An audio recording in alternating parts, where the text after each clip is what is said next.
bakunzi ba Nema Gospel TV turabaramukije niteka ntangere gusubira guhura namwe biciye kuri runo rubuga kugira ngo dusubire twige dusangire ijambo dusangire ikiyago twumve ic'Imana ishaka ku muntu kandi twunguke ubwenge mu bijanye n'ivy'Imana igomba.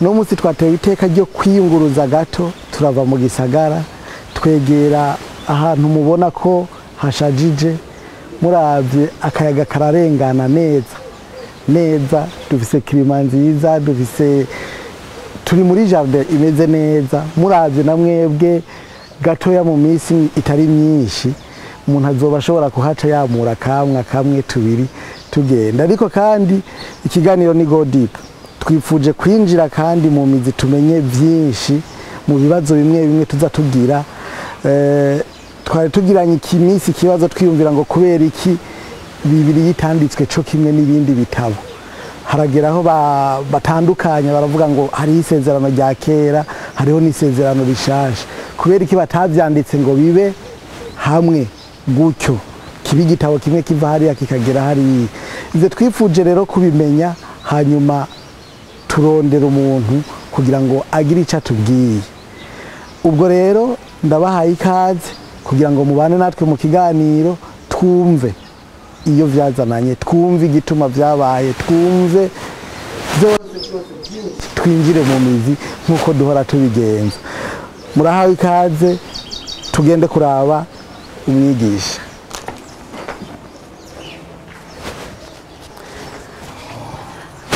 Umwigisha namushikiriye niwe wuyu. Amahoro cyane. Mahoro. Muramahoro. Turashima. Mwidondore abariko badukurikirana. Yego. Jewe izina ryanje bwa mbere ndi umupastori asanzwe arongoye ubwiriza bw'ishengero rya Pentecote mu Gatumba. Yego. Ishengero rya Pentecote ry'Ibujumbura muri misiyoni ya Bujumbura. Hanyuma nkaba nitwa Nyandwi Daniel. Yego. Murakoze cyane. Twariko tubwira abadukurikirana ko iki kiganiro twacise Go Deep twinjira mu mizi kugira ngo twige ibi na biriya. Kaze namwe kugira ngo twinjire mu mizi mutubwire ni hehe ni iki cyatumye igitabo ca Bibiliya kitandikwa nk'ibindi bitabo ni iki cyatumye batandukanye isezerano rya kera n'iry'ubu n'ibindi mwagure mutubwire koko natwe duhone gutahura nkuko twama tuvyifuza muri kino kiganiro. Murakoze.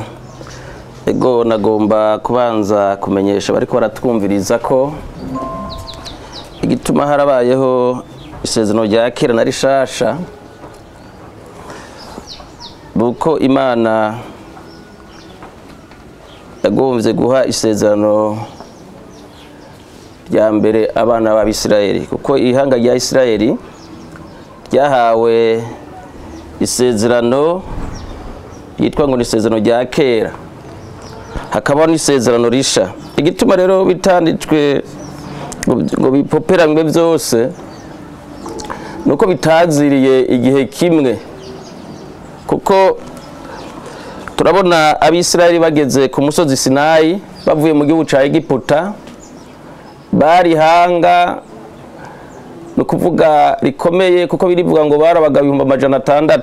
None nawe ni wibaze abantu 600 mushizemwe abagore abana ni kibararenga hafi miliyoni 2 bategerezwa guhabwa amategeko bategerezwa kugenderako.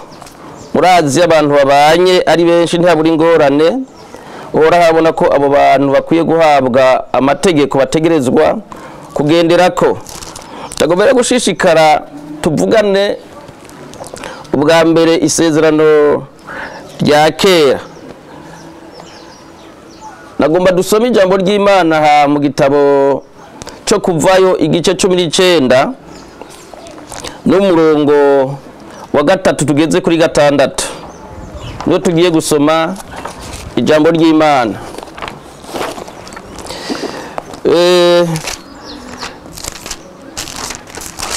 Dusome Mose aduza aho Imana iri Uhoraho amubarira n'ijwi rirenga ati kuri uwo musozi ati uku aba ariko ndasubiramwo.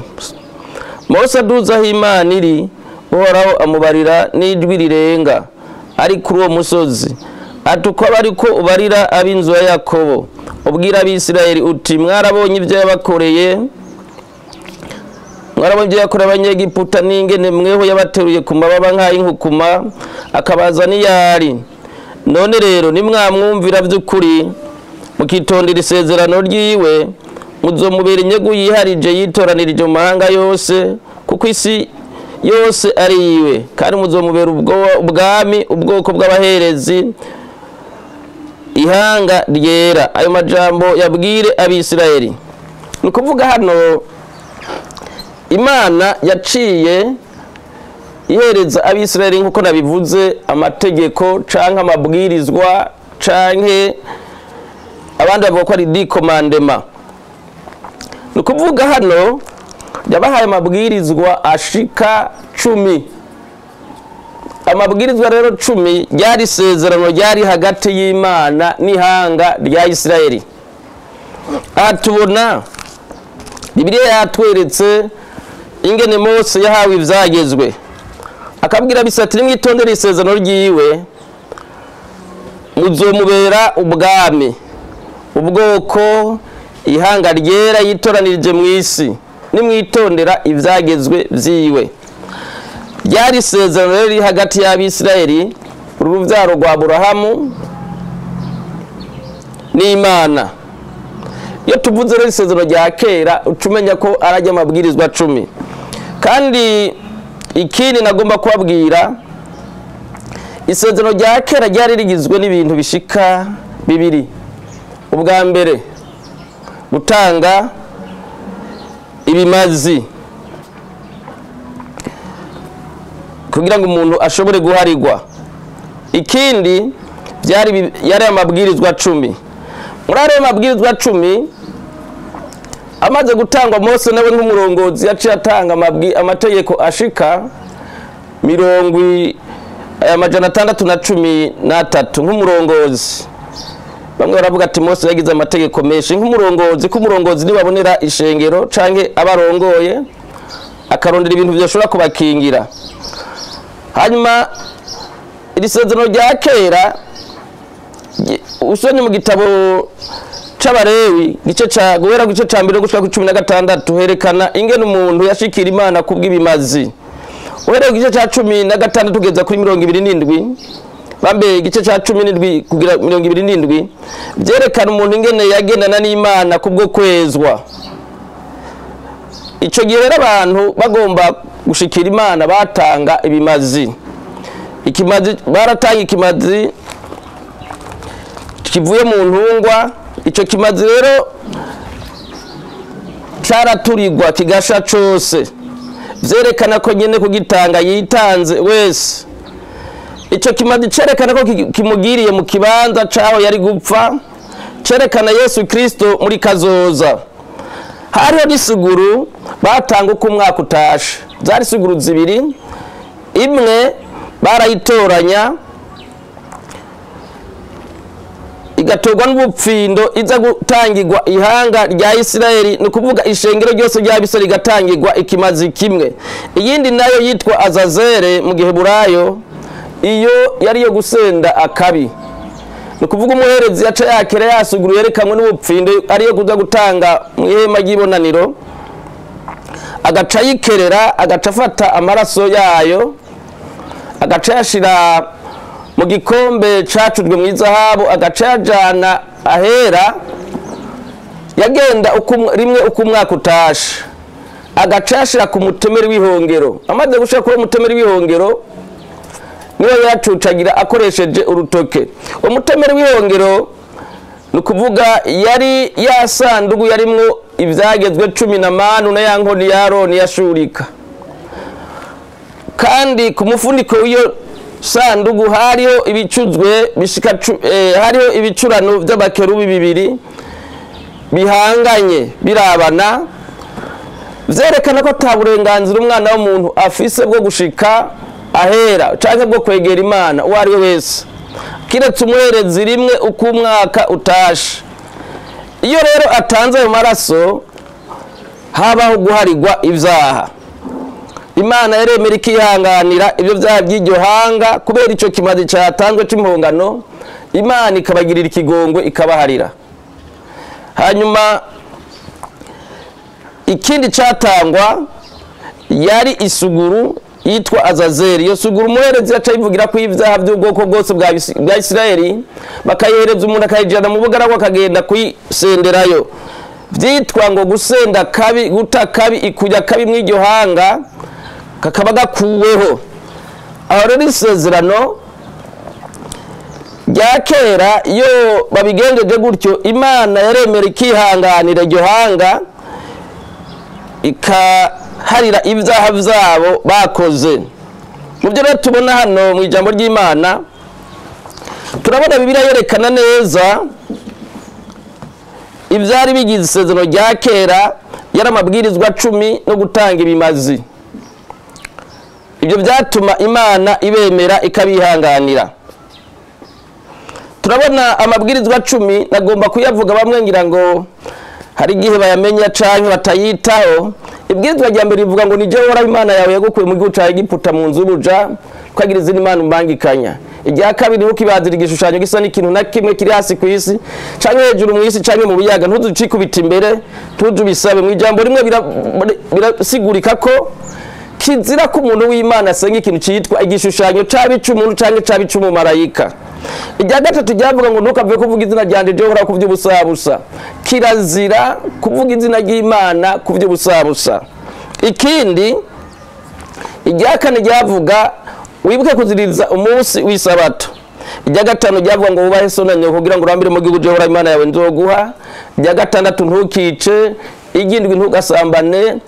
Iry'umunani ntukibe. Iry'icenda ntukagirize ibinyoma mugenzi wawe. Iry'icumi ntukifuze inzu ya mugenzi wawe canke indogoba yiwe canke umugore wa mugenzi wawe canke ikintu cyose ca mugenzi wawe. Iri ni ryo sezerano ryerekana ngo isezerano rya kera. Iyo havuzwe rero isezerano rya kera, niri ryari rigizwe no gutanga ibimazi n'aya mabwirizwa 10. Umuntu yavyitondeye yagiranira imigenderere myiza n'Imana, akabana n'Imana neza, akabana n'Imana amahoro, kandi Imana yaranezerwa mu gihe abikoze gutyo, akitondera amabwirizwa 10 akagendera ntavuga izina ry'Imana, ntibazira igishushanyo, kandi ntacikubita imbere, ntave kuvuga izina ry'Imana ku by'ubusabusa, akagendera ku isabato, ako baso na nyina. Mu gihe ibyo byose bikurikije, Imana yaramwemera ikamuharwa ko kugororoka. Nagomba rero twongere tuvugane, dushishikare tuvugane. Aha ndiko ngomba tuvugane ikintu tuzogenda tubona muri iki cigwa, ikintu citwa isabato. Isabato nayo nyene yari muri ayo mabwirizwa 10, yari mu vyagezwe 10. Twumvise ko tuvuze ibyagezwe 10 cyangwa tuvuze amabwirizwa, ucumenya ko n'isabato nayo nyene irimwo. Nico gituma muri iki cigwa tuzogenda tuvugana ku kintu kijanye n'isabato nayo nyene izobirimwo ko ikintu giteye abantu impazane, mbega ni dimanche canke n'isabato. Nagomba rero dushishikare n'iki cigwa turabe igikorwa cy'ibyagezwe. Igikorwa cy'ibyagezwe usomye Abagalatiya 3:24 havuga ngo uko niko ibyagezwe byatubereye umurezi aturera, akadushikiriza Kristo ngo dutsindanishirizwe no kwizera. No kuvuga ibyagezwe byari byo kurera Abisirayeli ngo bashikirize Kristo, byari umurezi arera Abisirayeli ngo bashikirize Kristo baze batsindanishirizwe no kwizera. Umva byari umurezi, n'isabato yari umurezi arera Abisirayeli. Hanyuma ikindi gikorwa turabona hano ku murongo abanyene mu Bagalatiya 3:23 bavuga ngo ariko kwizera kutaraza twarindwa n'ivyagezwe turindiye kwizera kwagira kuze.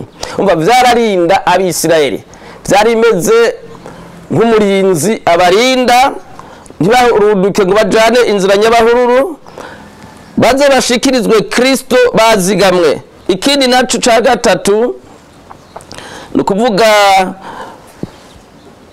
nibyo byamenyekanisha ikibi n'iciza. Usomye Abaroma 7 n'umurongo wa 7 n'igice cya 3 kuri 20 harerekana yuko ivyagezwe vyari byo kumenyesha abantu ikibi n'iciza. Bitahabaye umuntu ntiyamenya ikibi canke iciza, vyari byo rero kumenyesha abantu ikibi n'iciza. Hanyuma icakane vyarahana umuntu atavyitondeye, vyaramuhana. Usomye cete ca mbere ca Timoteyo igice ca mbere n'umurongo w'8 kugeza ku 10 haravuga ngo uzi yuko ivyagezwe bitashiriweho umugororotsi, ariko vyashiriweho inkozi z'ibibi n'abanyavyaha n'abica base na banyina n'abagabo babira abandi. Vyari vyashiriweho inkozi z'ikibi ngo biteshe ikibi, ubikoze vyaramuhana. Amategeko yarahana akica, n'isabato yarimwo mu vyica umuntu arenze ivyagezwe. Ca gatanu uvyitondera, utavyitondeye yaba ikivume. Ko birivuga ngo abishimira bose ivyagezwe bose bari ku muvumo. Uvyitondeye vyaramubesha mugabo, utavyitondeye yaba ikivume. Iki nico gikorwa c'ivyagezwe. Hanyuma ikindi naco vyari bifise amacakubiri. Ivyagezwe vyari bifise amacakubiri. Twagomba dusoma ijambo ry'Imana mu cete Paulo yandikiye Abanyefeso igice ni 2 n'umurongo wa 11.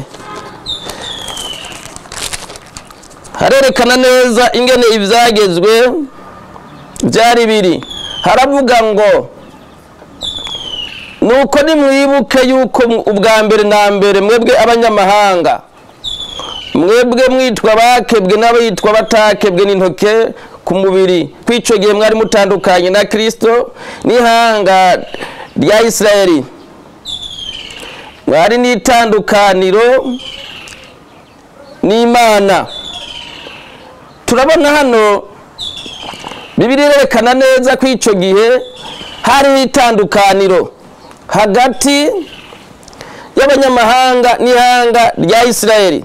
Bo bari bafise Imana rurema, mugabo abanyamahanga twari tubayeho tutagira Imana rurema. Ariko noneho kuba muri Kristo Yesu, Pawulo avuga ngo mwebwe abari kure mwigijwe hafi noneho n'amaraso ya Yesu Kristo niwe mahoro yacu, ko yahinduye amacakubiri kuba kimwe, aho mvuye cagishika cari hagati cadutandukanya. Ubwasi amaze kubihinduza ubusa umubiri wiwe nibwo byagezwe birimwo amabwirizwa biva ku vyashinzwe kugira ngo muri ayo macakubiri ayarememo umuntu umwe ngo azanisha amahoro atyo. Kandi ngo amacakubiri amaze kuyagira umubiri umwe ayuzurisha n'Imana umusaraba awicishije bwa bwansi. Nukuvuga byari bifise amacakubiri. Ni cete cyama abanyamahanga. Tuvuze abanyamahanga nukuvuga tuba tuvuze umuntu wese atari muri miryango 12 ya Isirayeli yitwa umunyamahanga. Ntiyari yemewe, hari hemewe bariya b'Isirayeli. Kandi kindi murazi n'igihe Yesu yariko arakora ibitangaza agendagenda, hari umunyakananikazi yaje aramubwira ngo amukize, aramubwira ngo nta muntu yofata umutsima w'utwara ngo awuhereze utubwa. Yesu uwo mugore aravuga ati ntacu utubwa dutunzwe n'udukorokera hasi. Yesu atangazwa no kwizera ko umunyamahanga, arabona ko n'abanyamahanga nabo nyene mu kwizera ibintu bimeze neza. Nukuvuga twagereranywa n'ibikoko, nta Mana twari dufise kubera ivyagezwe byaradukumira.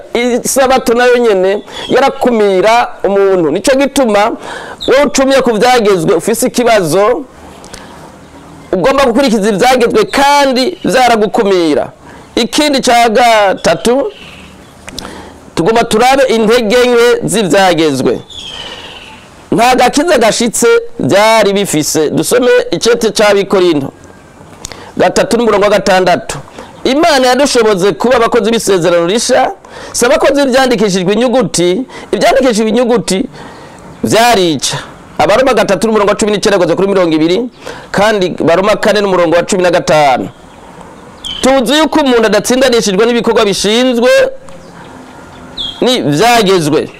Ni ukuvuga ibi nta gakiza gashitse byari bifise, kuko ntibyandikishijwe indome cyangwa ikaramu.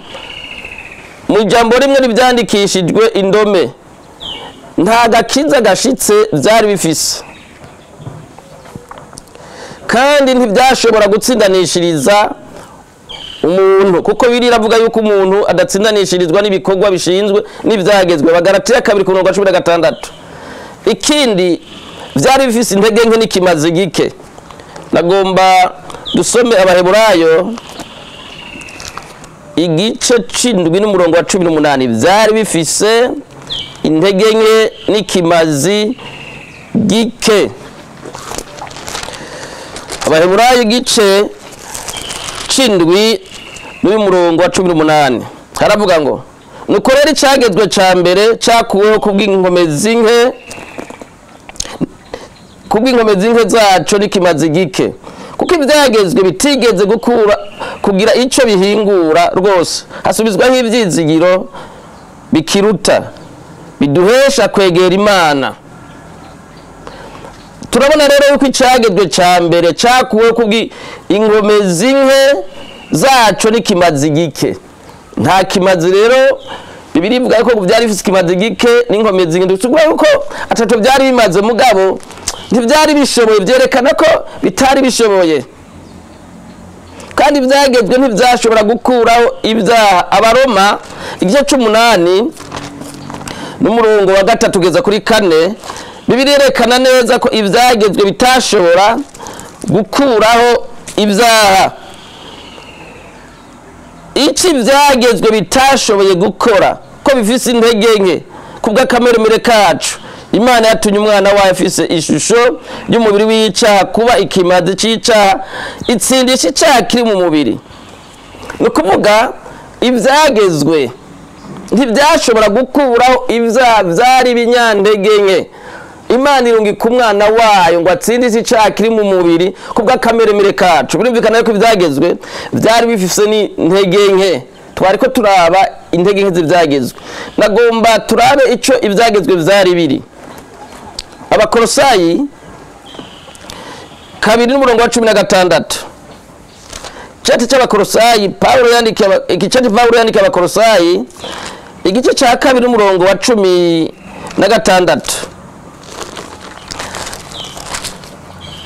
Aravuga ngo, nuko ntihakagire ubahinyura ku biribwa, ku binyobwa, ku by'iminsi mikuru, ku by'ukwezi kuboneketse, cyangwa ku by'isabato. Ibyo byari igitutu byari bigiye kuzoza, ariko mutumba ubwawo ni uwa Kristo. Imana idufashe. Bibiliya yerekana yuko ibi byagezwe byari igitutu ca Yesu Kristo. Umutumba ubwawo ni Kristo. Kandi ijambo ry'Imana mu Baroma igice ca 10 n'umurongo wa 4 havuga ngo, Yesu ne byagezwe byose bihurizako kugira ngo aheshe uwizera ukugororoka. Usomye Luka 2:4 n'umurongo wa 44-48, Yesu aravuga ngo ibyagezwe byose n'amajambo ya Mose n'amajambo yavugishwa n'Imana no muri Zaburi byari bikwiye gushitswa. Ni ukuvuga byavuga kuri Kristo Yesu, niwe byagezwe byahurirako. Ni ukuvuga byari igitutu ca Yesu Kristo. Murabona izuba riserutse, umuntu agahagarara, igitutu kiboneka epfo yiwe. Ni ukuvuga iyo ariko aragenda, igitutu kiragenda. Igitutu rero byari byagezwe, byari igitutu ca Yesu Kristo. Nkuko twabonye mu isezerano rya kera, kijya kimazi cy'isuguru y'ihene yatangwa ikabagwa, yerekana Kristo muri kazoza. Nige yasendwa yerekana Kristo azoza gukuraho ibyaha by'abari mu isi, kuko Bibiliya ivuga ngo Yohana aramubona, aravuga ngo uyu mwagazi w'intama w'Imana ukuraho icyaha c'abari mu isi. Yesu yaje gukuraho ibyaha by'abari mu isi, kandi yaje gutanga umubiri wiwe kugira ngo ashobore gukiza ibyaha by'abana b'abantu. Tubona rero ibyagezwe byari igitutu ca Yesu Kristo, byerekana Kristo muri kazoza. vyari ivyo kurera abisirayeli kugira ngo bashikirize Kristo abantu batsindanishirizwe no kwizera. Nuko uko niko tubona isezerano rya kera ryari riri naho ryarimwo ibibazo, kuko ubwa mbere abisirayeli ryarabananiye kandi tubona ryari rifise intege nke, ryari ryo kurera abisirayeli ngo bashikirize Kristo. N'isabato yari yo kurera abisirayeli ngo bashikirize Kristo, ko Kristo niwe vyose vyahuriza ko vyerekana. Nuko uko ni kwisezerano rya kera ryari rigizwe n'amabwirizwa 10, rikagirwa no gutanga ibimazi, umuntu akegera Imana kubw'ibimazi, umuntu akagendana n'Imana kubokwezo no kwitandukanya n'ivyanduza vyatuma Imana imwemera, kandi twabonye ko ryari rifise ingorane. Nuko ko ni kwisezerano rya kera ryubatse. Abavyumvise mwese Imana ibahezagire, amen. Nagomba turangize dusenga Imana.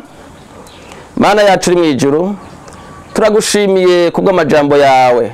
Tumaze kumva iki gihe cya mbere cy'isezerano rya kera ko ryari rigizwe n'amabwirizwa 10 no gutanga ibimazi no kwezwa. Iyo umuntu akoze ibikorwa bigizwe n'ibyagezwe vyamubeshaho, ariko byari igitutu ca Yesu Kristo kugira ngo tuze tubeshweho no kwizera. Hezagira amajambo bayumvise bahe gutahura no kumenya, mwe mwirabane nabo, ni mwizina ryawe ryera, amen. Kabari je mwene Neso Pastor Nyari Daniel. Imana ibahezagire. Mukeneye kutwakura mushobora gutelefona, nimero ni WhatsApp 61 645 n'amajana 557. Imana ibahezagire.